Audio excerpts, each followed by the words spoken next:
estoy en Disney con... Pero no le dices. No le dices. Ese es tu problema. Your party is up to 2 or 3. I've also got a 3-word stand here in the front row. Also have 5 spots in the yellow row as well. Just make sure all the way down towards the far right hand side. If you're large or tiny, I highly recommend the lime green row right now for you. Teach you how to draw one of our classic characters, really the classic character.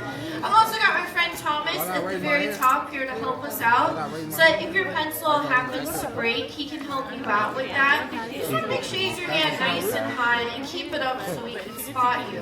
And if you need to leave class early, your exit doors are the same doors you entered in. These 3 doors over here on the far left-hand side of the classroom, push any one of those doors open as Thomas is demonstrating, and they're going to send you out on your way. For this class, we're going to be drawing the one who started all back in 1928, and we're actually going to be drawing him as we first see him in Steamboat Willie. So I know who I might be talking about, the big cheese? Mickey Mouse. Yeah, you can talk to me, it's Mickey Mouse. Mickey, he's going to start with the basic geometric shape. All of our characters do. He's going to start with a circle. But as you pick up those pencils, you notice that something's missing on the end, an eraser. That's because what we're doing is called a rough sketch. So you want to keep your lines light and loose. And the lines that we do want to keep, we're going to go back and lock those ones in. That way all the outlines are going to fade away into the background. So what a rough sketch is all about is getting your ideas on that sheet of paper. So it's supposed to look loose and definitely a little messy on the page. On the separate paper, sketch a circle, I'd say about the size of a tennis ball. Baseball is a good size. When creating in your circle, make sure you're using that whole entire arm when you draw and not just the wrist. If you're just using your wrist, it's more as if you're writing than you are drawing. And also, make sure you save enough room at the top for his ears, as well as his steamboat captain's hat too. But I'm not just sketching out one circle, I'm sketching out multiple lines to really help me to build out my shape. This way, if I don't like one side, I can always add more lines on top of it to fix it to the way that I want it to look. Within this circle, add in a few construction lines. Now, these lines are going to help us anchor down the features of the face. I lightly add one line right down the middle of the circle to divide it in half. And for our second construction line, we'll divide it across the middle. So you've got a big plus sign going right through the middle of your circle. This is our basic foundation. Now that we have a foundation, we can add in some details. So we've got Mickey on our page. Underneath where our 2 construction lines are meeting, I'm going to add in a flat oval shape, or you can also think of it as you're creating in a grape shape or an olive shape here too. But it's something that I want to keep, so I'm going back with more of a heavier line to really lock this into place. I can even go back and even shade this into, since his nose is black. Well, his nose sits on the end of a snout. Since we are looking at him straight ahead, you want to be able to see that his nose is coming forward to us on our flat piece of paper. Above his nose, we're going to draw in this shallow rainbow shape.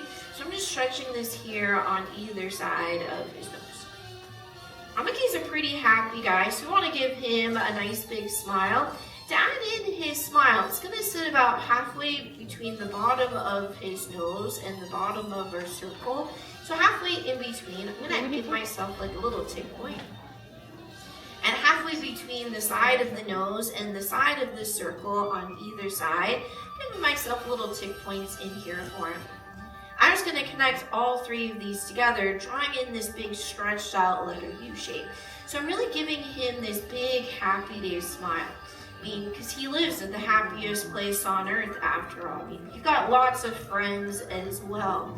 I mean, he's also a pretty rich mouse. I mean, he's got houses all over the world. I mean, he bought Marvel and Star Wars and Pixar. But when we smile, we're going to call smile lines on the ends. He's going to get this too. So I'm going to cap his smile on either side by creating in these little baby rainbow shapes in here for him. I'm also going to give him an open mouth smile too.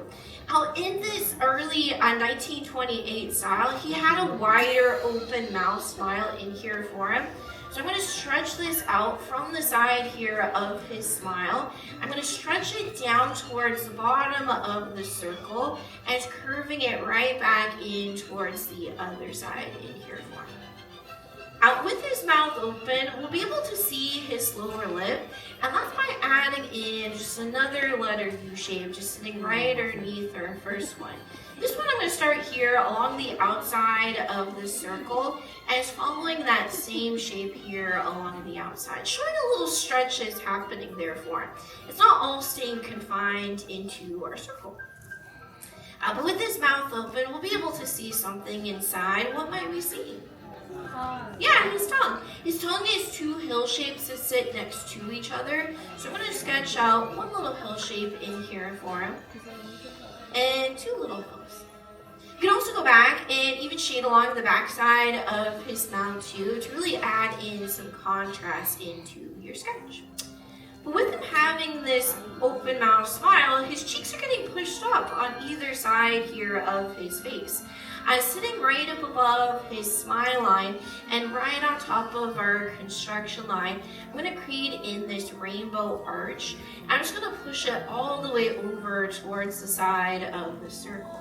So you can really think of it as you're creating an extension line to that smile line, just a little bigger. But when you reach the side of the circle, pick out your favorite line and lock it back in towards the lower lip to close it off. So ending up with this sideways letter J or even a hook shape here along the side of his face. You can have a breakout side of that original circle as well. So say you want to give him chubbier cheeks, you could definitely do that by breaking outside of your circle. Your circle and your construction lines are merely guidelines there for you. Your eye's going to focus way more on a darker line than it will all of those lighter lines. So the bottom half of his face right now should be the darkest part here in our sketch at this point.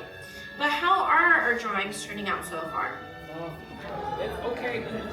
Okay, a little mixed review. That's totally okay. We're only halfway through with our sketch here at this point. But now I can really start to move up to the most expressive part, really for any character, a character's eyes. Mickey's eyes haven't changed much in his 97 years of life, or really it's going to be 98 in November. And they're going to sit right on top of his snout line. Those are about halfway up towards the top of the circle as well. I think of it as you're creating in some grains of rice or like watermelon seeds in here. So I'm sketching out one total oval just sitting over here along the left-hand side here of the snout line. I'll even use that construction line in the middle. Think a little separation in between the two ovals. They're pretty close set in together, but not too close that they're touching. Now back in 1928, he had just pure black ovals for his eyes. So I'm just going to go back and shade these eyes in really as dark as the pencil here will let me. He didn't get those pupils that we really see nowadays until 1940 in Fantasia, where he couldn't say anything in that film as well. So all of his acting really had to come from somewhere, and eyes is really a great place for that here for him. So I know what Mickey's first words were. It was in a short called Carnival Kid, where he was actually selling something. Yeah, hot dogs was his first words as well. Somebody know who Mickey's first voice actor was? Yeah, Walt Disney. Not only was Walt Disney the first voice for Mickey though, but he also happened to be the first voice for Minnie as well. Well, Mickey and Minnie have what we call a character mask. It's the black letter M that helps to frame in their face. This also helps to act as their eyebrows too. I'm going to lightly sketch the character mask into place by hopping up towards the top of the circle in the middle, and adding in a small little curve V shape, just the little middle part of his mask. For the rest of the mask, we'll curve it up towards the top of the circle by pushing it away from his eyes and dropping it right back down on top of his cheek. So think of this as you're creating in this big heart shape or even a big letter M that really helps to frame in his face in here for him. I'm just keeping it fairly light and loose because we still need to add in his hat. We're also not only missing his hat, but we're missing something here pretty important for a mouse, right? We're missing for Mickey. Yeah, those famous mouse ears. There's natural size and placement for where his ears sit, because they sit at a 45-degree angle from the middle of his face. Between our two construction lines is that 45-degree angle. So in between these two would be right about here, and in between these two would be right about here.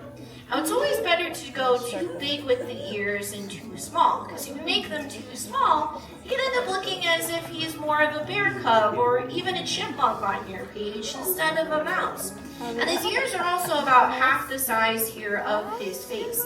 So if you think of his face as the size of a quarter, his ears are actually about the size of diamonds there for him. So I was very lightly sketching in his ears, because whenever you add an accessory for the mice, you always want to show the accessory is sitting in front of the ears, never behind or through. It's a side rule for them. To add in his Steamboat Captain's hat, we're actually going to cover the little mask area here in the middle. So we're going to draw in this stretched out letter U shape here along the middle. I'm just going back and just locking this section in here for him. I'll even close off the rest of my circle up here at the top too. So think of it as you're adding in a leaf shape sitting here in the middle of his head. I'll even go back and shade in this area here too, to show that his mask area or that widow's peak is hiding behind that brim here of that hat there for him, really the visor of the hat. I'll lengthen in this hat in here for him by hopping over here towards either side here of the visor part of the hat. I'm going to stretch out these parallel lines, so I'm just stretching these up and out here on either side in here for him. So make sure that they're a little taller than his ears there too. And I'm going to close it up here at the top by adding in this stretched out shallow rainbow shape in here for him. There's also a pillowy part here of the hat as well. So I'm going to add in these letter C's, or you can also think of them as you're creating in kind of like these sideways letter J shapes.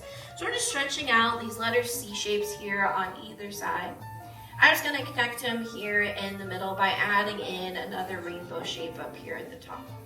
There's also a captain's badge that sits right in the middle of this hat too. And that's by adding in a letter U here along the middle. And it's by adding in a straight line. And with the hat locked in, we can start to go back and lock in the rest of his character mask, as well as the rest of the ears here along the sides in there for him too. And what the reason why Steamboat Willie is so significant, it was the first cartoon with synchronized sound. And it really showcases and really made Mickey a household name as well. But it's actually not Mickey and Minnie Mouse's first cartoon that was animated.